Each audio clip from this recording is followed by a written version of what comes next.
For the final video in this uncertainty series, we have arrived at our very core, our soul. As normal, nothing will be spared, so hold on to your religious artifacts or your favorite nihilistic texts. We're going in. Whatever is going on in terms of good and evil in this world, justice, karma, or whatever else you would care to call anything that happens on our blue little ball in space, it is clear that it is only applicable in a general sense to our species as a whole, to all of humanity. The sheer horror and injustice that can befall innocent individuals leaves us with little alternative. The individual injustices experienced by some poor souls appears to be a sad necessity in terms of maintaining the core aspect of our existence, the illusion of free will. As soon as more than one individual exists in a single reality, free will must not only include the ability to do evil to ourselves, but to one another as well. It is often better to think of things in an overall way, figuratively instead of literally, as applying to everyone, not just to you or one individual. The idea of an individual's heaven or hell quickly becomes questionable when you consider that it is shared with other free-willed individuals. If the same interpersonal relationships that existed on Earth are meant to play out for eternity, could that really be considered heaven for all parties? It would seemingly require that each individual has their own personal afterlife, with their previous acquaintances being an idealized version suitable for what that one individual conceives to be perfect. There is a reason why questions regarding the afterlife are so vague. Anything specific quickly shows itself to be ludicrously impracticable. There is, however, a very elegant way to reward or punish humanity collectively for their efforts on Earth, and that is to send them back into what they have created. Randomly returning us into any race, gender, or biological temperament would expose us collectively to the world we have previously created, whether active or passive. We literally have the power to collectively create our own heaven or hell. The individual is paramount, their actions have consequences, each life precious and fleeting, their souls eternal. This simplifies our goal in life considerably. Only one thing counts. Is the world collectively a better place for having had you in it? Not just for you, or your friends, or your family or race, but for everyone. This removes the perverse notion that we can justify our evil actions against anyone else because of circumstances. Our experience is collective, our punishment or reward collective. You could return as an individual who you previously would have justified being evil too. All hate that enters the world ripples out into society, as does every good act. Our guide as to what is good or evil is simple enough. Do your actions make the world generally a better place overall for everyone, or not? And before anyone comes up with the crazy notion that if only one small homogeneous group existed to the removal of all others, we could create heaven on earth, you are failing to look at our plight as a species over multiple generations. Notwithstanding the never-ending variation of temperaments and personalities in each generation, no group remains homogeneous for long. Eventually groups will break off, expand out into new territories with new geographies. Our environment shapes us differently over time. Over generations, the effects of geography, lifestyle, and different communal experience will generate new social differences, new schisms, and new conflicts. The cycle is unfortunately inevitable until we learn the simple truth. Difference is no hindrance to the common goal of making the world a better place for everyone. What a person does becomes much less important than why a person does it. Religion is nothing more than a life philosophy.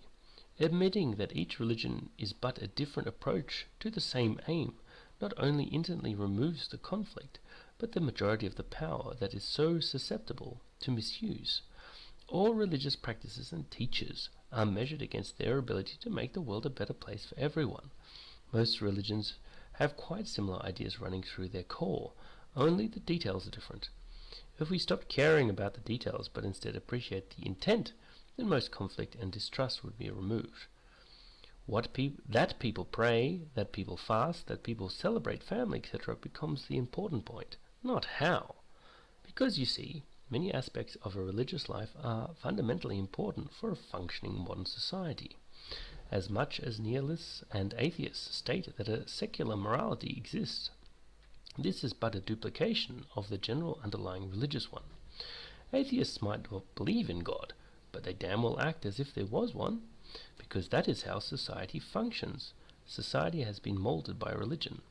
Before there were schools or a welfare state, before there was psychology and counselors, before there was the secular rule of law, there was religion, trying its best to make sense of the unknown world. Atheists love to point out how religion has been misused and manipulated by those in power to serve their interests.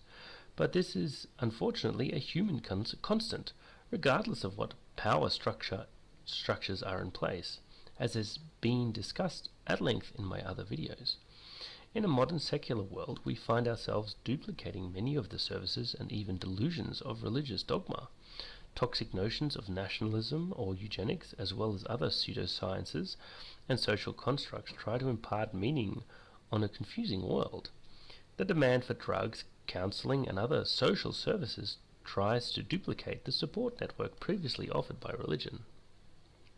As if it was not already difficult enough for a religious society to view existence in a holistic and collective way, atheism and nihilism has definitely accelerated this trend in narrowing life's focus down onto only ourselves and our single lives. No wonder modern society is so obsessed with consumerism and decadence. What else has any meaning in a godless world if not self-indulgence? Such a narrow focus tears at the fabric of a collective society, because it becomes an individualist society, which is no society at all, but only a collection of individuals, which will lead to its own types of narrow-sighted conflict and abuses, and most likely downfall. Many people subconsciously recognize the threat of excessive individualism and try to push back. Unfortunately, the aim of returning to any single religious dogma brings with it the many pitfalls that most of us were happy to be rid of in the first place. Instead of a step back, we need a step forward into a new era of global, holistic, and metaphorical spirituality, freeing the world's varied individuals to undertake their own paths, stripping away the power-concentrating elements of dogma and opening up all teachings and interpretations to scrutiny and discussion, with the global yardstick of, does this improve the world for everyone, of all temperaments and psychological configurations? Because if it doesn't, you are doing it wrong. So the point of these 3 videos has been to show the importance of uncertainty and the danger of its absolute removal.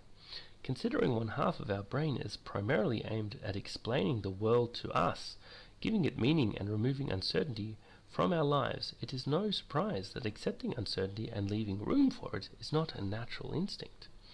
To see our species as a whole over multiple generations, our social structure over time, our genetic and physical construction, and our spiritual understanding as a global society allows us to think of things figuratively and metaphorically.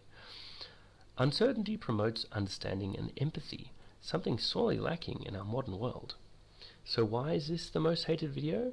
Because if there is one place most of us want complete certainty, it is in the realm of our spiritual understanding.